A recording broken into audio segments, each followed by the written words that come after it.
Subscribe करें हमारे YouTube channel साधना gold को और पाएं वीडियोस सबसे पहले। बेल आइकन दबाना ना भूलें। भगवान ने कभी किसी से नहीं कहा तू मेरा भजन कर, पत्नी को छोड़ दे, परिवार को छोड़ दे, बच्चों को छोड़ दे, कभी नहीं कहा ठाकुर जी ने। भगवान यही कहते हैं, कर्मणा जायते जंतु कर्मणैव विलीयते।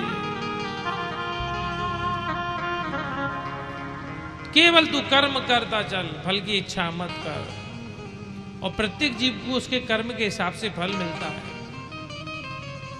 और एक बात बताएं भैया, भजनानंदी व्यक्ति जो होते हैं उनको बोलते हैं वैष्णव।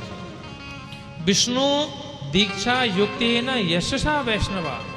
जिसने राम कृष्ण की चरणों का आश्रय ले लिया वो वैष्णव हो गया।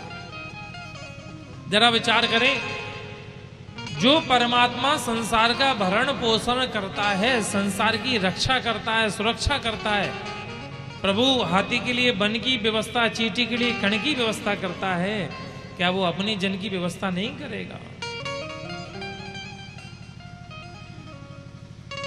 एक भक्तमाल की छोटी सी कथा बड़ी प्यारी याद आई। एक जगह एक संत जी भंडारा चलाते थे, महात्मा जी महंत जी महाराज, भंडारा चलता था। जो भी आए बैठिए प्रसाद पाइए, जो भी आइए बैठिए प्रसाद पाइए, जो भी बैठिए प्रसाद पाइए। बशर्ते एक नियम लागू था, जो भजन करेगा, भोजन करेगा, उसको एक माला भगवान की करनी ही पड़ेगी। राम नाम की एक माला जप करे और भोजन करे, कोई रोक नहीं, कोई टोक नहीं, कोई जाति का कोई इसमें विरोध नहीं, कोई पार्टी का विरोध नहीं। एक नासमझ व्यक्ति या नास्तिक व्यक्ति कह सकते हैं, आ गया, हमें भूख लगी है, हमें भोजन करना है, हमने सुना है कि आप अन्य क्षेत्र चलाते हैं। हाँ चलाते हैं ना, आ जाओ भैया, बैठ जाओ, बैठो भोजन करो। पर हमारा एक नियम है, भोजन करने से पूर्व आपको एक माला का जप करना पड़ेगा। नास्तिक व्यक्ति बोला, नहीं मैं जप नहीं करूंगा, मैं जप नहीं कर सकूंगा। क्यों? क्योंकि मैं तो नास्तिक हूं, मुझे जप नहीं करना।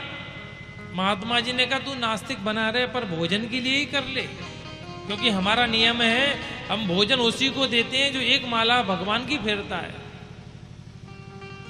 महाराज अंततः गत्वा उस नास्तिक व्यक्ति ने भोजन किया ही नहीं, महात्मा जी ने कराया नहीं, भूखा ही चला गया, भूखा ही चला गया। उस दिन शाम को जब महात्मा जी अपने ठाकुर जी की सेवा में गए और जाकर के ठाकुर जी को प्रणाम किया, तो क्या देखा कि आज भगवान का मुखमंडल कुछ मुरझाया हुआ है। ठाकुर जी प्रसन्न नहीं है। देखिए, हमारी सेवा से गोविंद प्रसन्न होता है क्या नहीं होता, ये हमें मालूम पड़ जाता है।